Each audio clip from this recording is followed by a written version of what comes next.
Hi, it's Paul here and wanted to bring you this talk today about 5 lines of attack that people use against believing in God. And so number 1, I'm just going to get right into it. Number 1 is the question. I'm just going to phrase these all as questions because it's kind of the nugget underneath what these lines of attack are. So number 1 is, you believe in miracles? And so it's become very de rigueur these days to believe in a very material nature of reality. In other words, any belief in anything immaterial is sort of just out of bounds. And this gained a lot of steam with the philosopher David Hume, who sort of outright ruled out miracles as simply not part of reality, impossible, whatever. And of course, this is a stance one can take, but the reality is that it simply ignores the experience and testimony of simply millions and millions and millions of people. So it's very easy to take a sort of smug attitude and just dismiss or think of as inferior, naive, primitive anybody who believes in anything that goes against what we understand as the laws of nature. Physics, and that sort of thing, chemistry, biology. It's easy to take the stance, but it does not really rule out the fact that things that aren't explained within the laws of nature can and do happen. There's a book that came out recently by a scholar named Craig Keener, and I think it's called Miracles. And it came out maybe about 10 years ago, and he just documented like thousands and thousands of many of them very well documented things that could never be and were never explained, healings, that sort of thing, within the care of a physician. And I mean, this is just the ones that he found in research. He very carefully did all this research. But of course, what he's seeing is just a tiny sliver of the experience going on in the world at any one given point in time. And so I think it's perfectly understandable to not want to be naive and foolish, and to not want to see miracles where there are none, or to just have a very knee-jerk explanation of everything and anything as a miracle. That desire not to be foolish and naive is good. It's fine. And I think my nature and personality is more where I'm on the skeptical side. I would like to see a lot of proof. But there's such a big gap between that and saying there cannot be miracles. And all the millions of people who've experienced things that defy explanation, they all have to be wrong. I mean, you can assert it, but that's not nearly the same as proving it or even having the evidence on your side. That's a very stark position to take. So you believe in miracles is number 1. You believe in the spiritual realm or spiritual reality is the other, and that's kind of closely affiliated, I would say. As I mentioned in another video recently, belief in a spiritual realm reality is something that is almost universal within humanity across cultures. Some people will argue that is a design flaw of humans, and all of our intuitions are 180 degrees wrong. Like, they're just completely wrong, and that the only way to be in touch with reality and coherent reality is to defy, suppress, ignore our collective strong intuitions that there is something beyond what we can see. Now, in the other video I mentioned, that doesn't mean that we all agree on what's the nature of that reality and how does it work and all of that. Plenty of disagreement, but one thing that is in common with the vast majority of people is that we are inclined to understand or believe that there is a spiritual realm, meaning immaterial but real, and has some sort of interaction or effect on what we do see and can see, material. So that's number 2. Number 3 is, you believe in a real Jesus historically, like this man who walked around and did miracles and said these things that are recorded in Scripture. That's ridiculous. At most, Jesus is kind of a legendary myth that arose the myth grew and evolved over time, like Pecos Bill or some other tall tale, or Paul Bunyan or something. If you're North American, you might know those references. But that's sort of the assertion, is it's ridiculous to believe in Jesus. Maybe he existed, maybe he didn't. But if he did, then all the things people think about him now who are believers are ridiculous embellishments and legends. Well, here's something that you may not know. The tide has really turned a lot on the mainstream scholarship on these questions in the last 20 to 30, 40 years, last few decades, let's say. And so it was pretty easy 30 years ago, which isn't that long ago in the scheme of things, to assert that, Jesus is a myth or best a legend, and that the stronger beliefs about him being deity, rising from the dead, miracles, those all arose over the development of generations. Well, it's really hard.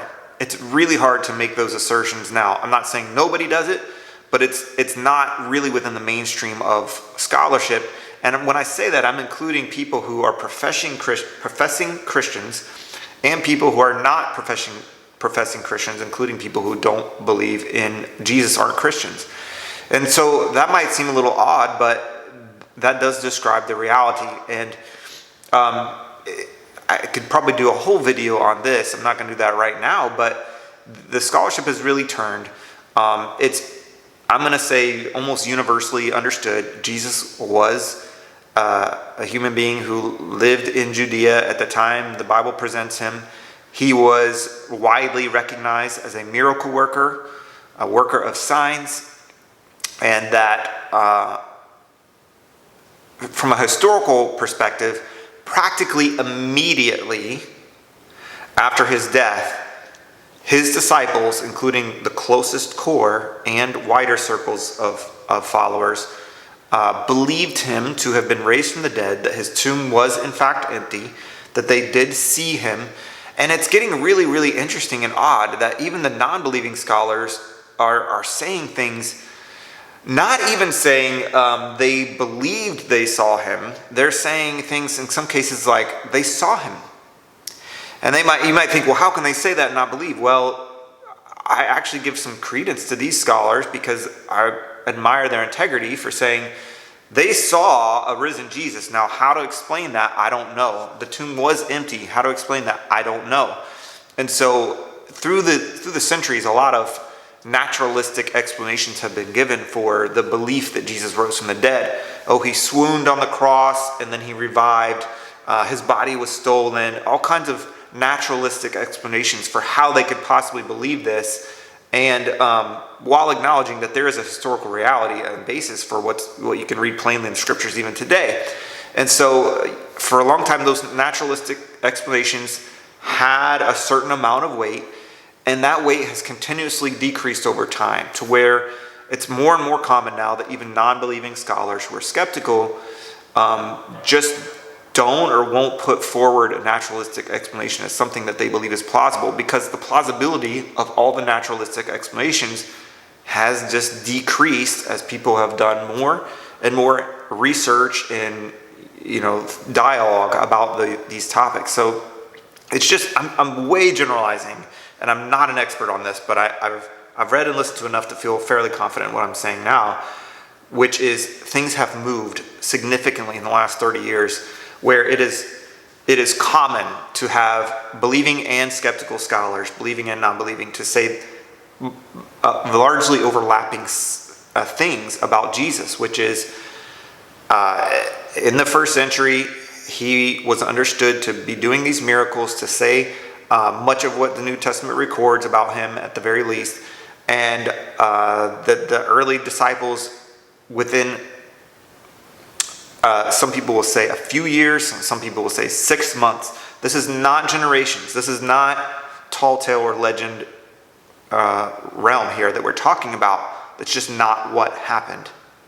It happened quickly, and you can piece it together through the chronology of texts that are written that everybody agrees are authentic, that everybody agrees are from the time frame they say they're from.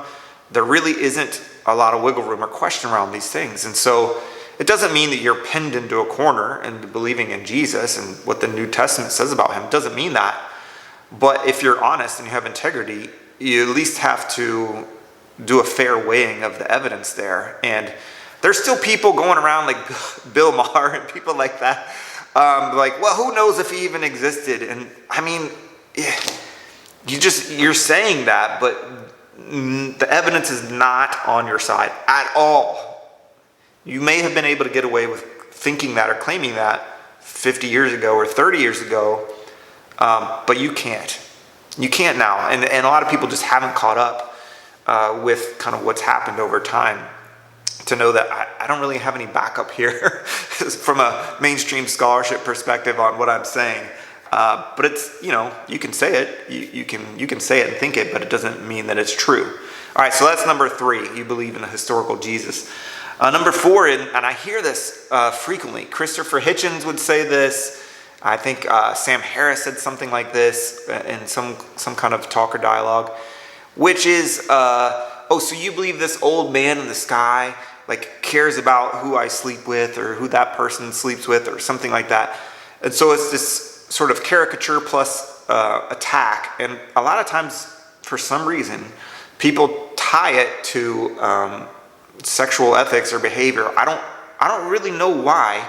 I think they feel like this is a really good sting, like a really powerful argument, which, of course, to call, say, God is an old man in the sky is just the worst kind of straw man argument. There's many very intelligent, sophisticated, nuanced thinkers through all centuries who have believed in a God or God who, old man in the sky, just doesn't cut it. Now, you could say, well, is it reasonable to think of God as a personal being? I think you could come up with, some people aren't comfortable with that, but you can certainly come up with arguments and reasons why it's perfectly sane and reasonable to think of God as a personal being. If the most important things about us and our lives are interpersonal, then if there is a transcendent, good, true, beautiful source of all creation, I think it's reasonable to think that he is not less than personal. Maybe more, maybe transpersonal if you want to say that, but not less than personal. And so to personify God, even though he's not a human, I don't really know what the big sting on that is. I think people just think it's unsophisticated and uncouth and primitive, but whatever. I think it's reasonable to think that a transcendent good being is personal or super personal. And then the sex part, I don't know. Obviously, sex is a big part of life, and it affects every individual's life one way or another. I think we as a culture now, we're bearing the fruits of just trying to deny that outright and pretend that it's just nothing, just disconnected from everything. You can choose to create your own meaning around it, but you don't have to. And whatever choice you make about defining it is equally valid. That's what we've done with everything, right? So of course that's what we've done with sex too. And I think now we're like figuring out, finally, like starting to figure out like, oh, I read a post today of, I will spare you the details because they're horrible. But somebody was posting that they had a certain history. They got engaged. When the engaged partner found out about the history of the person making the post, they said this marriage is off. By that time, they were pregnant with a child, and the person wanted to go separate ways from the poster, and the poster was, upset and understandably, and kind of like, well. I'll give the gender away at least. I don't know. I'm not giving away any names, obviously, and I don't know the names, but it's irrelevant to the conversation. But the poster was like, well, why is he judging me? And all this is in the past, so it's irrelevant. And then I read the comments, and it was very interesting. Now, this was not like any kind of Christian or particularly believing. It was just a swath of culture, basically, of society. And maybe 1/4 of people were like, yeah, that guy's judging her. And he shouldn't do that. Just get over it. Be more mature. Ignore it. But about 3/4 of people, and again, this is not from a believing or a religious perspective at all, we're like, no, those are all kinds of red flags. It's utterly reasonable that in the absence of evidence that something has drastically changed, this person's past behavior is very unlikely to be completely disconnected from their future behavior. And there's also all kinds of consequences that just carry through, even if her behavior has changed. And it was just interesting to watch people go at it in the comments. I found it very interesting because it was like, oh, okay, a little bit of common sense is creeping in here. And it isn't from any sort of religious perspective. It's just people have experienced this now. People have been experiencing this now for many decades. And it's like, oh, this almost always means this, or this leads to this, and the connections are kind of there. And so some people thought, well, you know, he could choose to kind of move forward with her, and he would have more reason to do so if she had actually just disclosed what her past was and said, here's where I've been, here's where I am now and where I'm going, that would have been at least a positive, and he would still have to make a choice. But the fact that, and this argument, I've seen it made in a lot of forums, you know, people have taken this, well, it's just my deal, it's my choices, all are equally valid, all choices are equally moral, anything other than that is just being judgmental or a prude. Well, it just doesn't work. It's so flawed that it's absurd. And finally, like, the absurdity has kind of worked its way through the culture where, aside from any scriptures or religion, people are just like, oh, at least at the extremes. You know, like this leads to bad things, like bad things for me if I get involved in it. And so that's the other half of the old man in the sky cares about who I sleep with argument. The old man in the sky part is one, and it's ridiculous to care. Well, you know, if you're a parent, I think this is something that you have a vested interest in. To think that somebody's thought process and their sexual ethics or whatever is just somehow not related to their well-being. So no, if someone cares about me, if I care about someone, then it doesn't mean like necessarily, depending on the relationship, that you're intricately involved or anything like that, but to care, to be concerned, to have, you know, like, there's all kinds of things that a parent could look at their kid and like, I hope you don't go to that place. I mean, whatever your belief is, there's some kind of boundaries you have. You're like, I hope you don't go outside of this, because for sure bad things are going to happen. And to pretend otherwise is just foolish, just plain foolishness. So I think that barb for me is just doesn't have any weight, doesn't have any merit. Okay, and then the fifth one is the bad apple. So I mentioned this in another video, but under just general attacks where you can kind of dismiss anything, regardless of whether it has to do with belief in God or not. But this is often used in belief in God versus not belief in God setting of hypocrisy, bad examples, abuse, this sort of thing. And just as in the other video I mentioned, this is something that if people are expressing it because they've been hurt, because they're genuinely wrestling, because they're trying to be authentic and integrated, and this is messing with them in a personal sense or even in a hypothetical sense, I find that acceptable and noble. Like, you have to work through it. It has to be weighed. But as I mentioned in the other video, at the same time, to kind of use it as a frontal attack and to say this means that there's no basis for belief because there's hypocrisy, it really just doesn't work, because every single good and meaningful and noble and important thing in life can be and is abused. It's just there isn't any other way. If you have a life that is based on relationship, which is based on voluntary choice, there's always going to be the option to undercut, to savage, to abuse, to manipulate. There's always going to be that. And it's not any different when it comes to belief in God, or people who believe in God or say they do. There is hypocrisy, 100%. There is abuse, 100%. I'm not saying it's excused. It's not excused. And I think the full force of belief in God and that which comes with it also contains the counterweight and the antidote to abuse. If you don't have a morality that's grounded in something transcendent and above, and if every 100% of humanity disagrees, this is still wrong.